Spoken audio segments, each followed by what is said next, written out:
him to that. You know, he's bigger than, I guess, timekeeper. But just have him out there.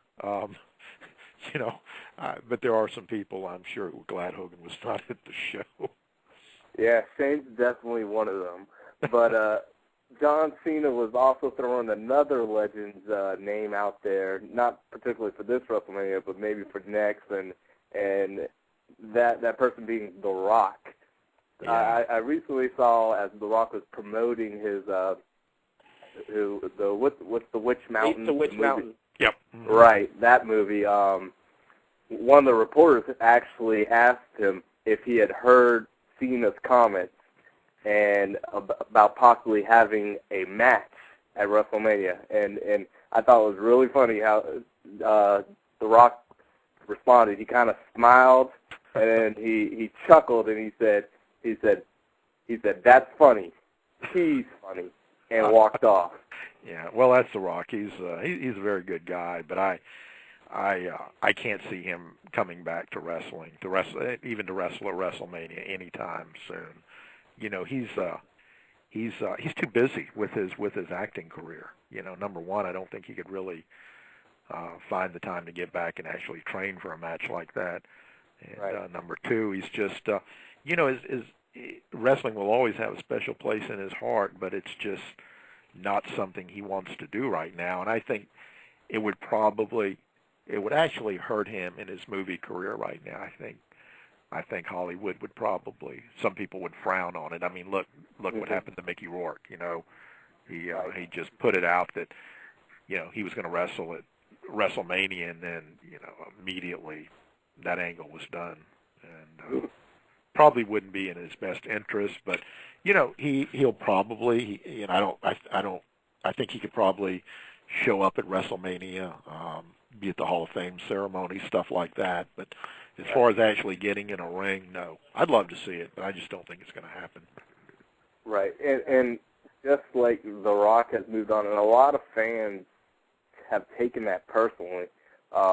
And we've even commented on this show, Demetrius brought it up, that when he came to promote his last movie via commercial, he said, "Hey, it's the what do you say? It's the handsome guy," instead of "Hey, it's The Rock" or whatever. So, you know, people are feeling like he's turned his back on him, and Stone Cold, you know, last at the Hall of Fame, people were chanting for one more match, and he said, "I don't think that's going to happen. He's going to go forward to his movie career." Are we going to see fans turn on Stone Cold now like they did The Rock? No, I don't think so. You know, Steve was in the business for many, many years and sort of paid his dues. There might be a little bit of sentiment concerning The Rock that he didn't really put in the time. You know, he was not in the business very long. He even though he was you know, a third generation wrestler, they feel like maybe he left too early.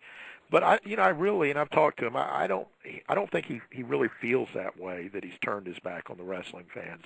Like I said, it's in his blood. You know, he's a third generation guy. He's been around wrestling, you know, since he was a small child.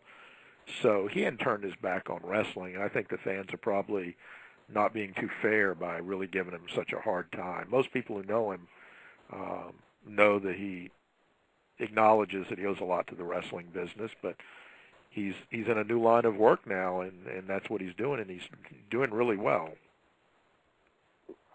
Definitely. Now, turning back to WrestleMania, the Legends match, you said you weren't too keen on how it came out or how it developed. You're friends with Ric Flair. Have you spoken to him before or leading up to? And, gauged what was he feeling about? Oh yeah. I just talked to him a few minutes ago. And actually, I pulled a pretty good. I'm glad he showed up for WrestleMania weekend. I pulled a little April Fool's rib on him. And, what was that? I guess I can mention it now. And you know, I get him just about every year too. He doesn't keep up with the calendar, obviously. But this was like one of the best because I told him, I said, "Hey, Rick, all right, brother, what do you think about Mania now? And he says, what are you talking about? And I said, well, I said, your friend's going to be he's going to be stealing some of the spotlight there. And he said, what? And I said, yeah, the Hulkster. He is he's going to be at WrestleMania. He said, no, he's not. I said, well, you missed the. I said, you haven't heard there was an announcement on ESPN about an hour ago. They're going to have a press conference tomorrow with Vince and Hulk, and they're going to announce he's going to make a special appearance at WrestleMania, and he's also going to be involved in some type of historic confrontation with one of the major superstars. And I can only assume it's probably, Steve Austin, and they're going to set up a match down the road, and it's going to be a big deal. He says, don't tell me that. And I said, well, that's what I heard. It was on about an hour ago, and I guess you were just out of the loop. He says, well, I feel sick. and he said, well, I'm going to, he said, I said, well, the worst part about it is it's a $1.5 million deal. And well, he went through the roof then. He said, I'm calling Vince right now, telling him I'm not coming. I'm not going to be there. He said, I just had lunch. I feel sick. And I had him going, and I said, Rick, check out the calendar. And he looked. He says, April 1. And he said, USOB, I'm going to get you back. But I had him going. Is there still that, bad blood between Hogan and Flair after all these years? It's really not bad blood. It's just, and Hulk really came down to Charlotte a few months ago and, worked the show for him and stuff with Rick and his sons. I mean, they're friendly terms. It's just the fact that, somebody would come in at the last minute, and I think the $1.5 million really got him too, he would have definitely felt taken advantage of if that happened at the last minute, and Hulk came in and cashed in like that. So, but anyway, I get Rick just about every year. So that's funny. But that was it was good timing a few days before Mania. Yeah, dangerous timing it seems. Yeah. Yeah. Had he no-showed, you would have been a hated man. Oh yeah. Well, he was okay with it when he found out it was just one of my ribs, but. Yeah, that wouldn't have looked good, Rick. Steamboat definitely needed someone to induct him Saturday night. Yeah. While we're on the subject of Ric Flair, he's doing something. He's doing like a little deal or something with Ring of Honor. He is. Yeah.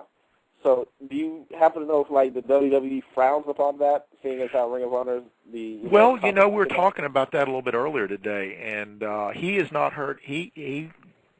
Nobody has said absolutely anything in the company about not doing it. So he's heard absolutely nothing.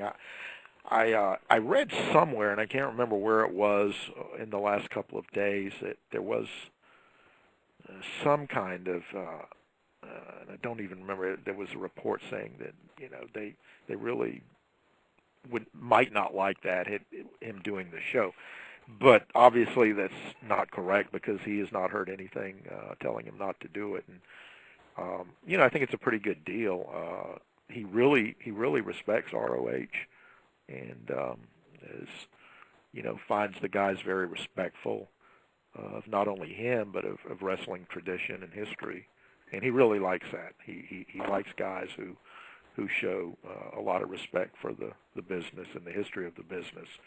So he's looking forward to doing it. I don't think he's going to take Reed down on his first trip. It's a possible five show deal that he's discussing with them, and if it works out, I think he'll probably take Reed up there for the next taping. But is Reed in development with the WWE? Actually, Rick is personally training him, just as Ricky is working with his son Richie. Richie's been doing some work in Japan, getting some experience, and also worked at Harley Race's camp for a while, and working right there in Charlotte. So I think with Rick and Ricky, Both are just taking it real slow, which I think is a very wise thing to do.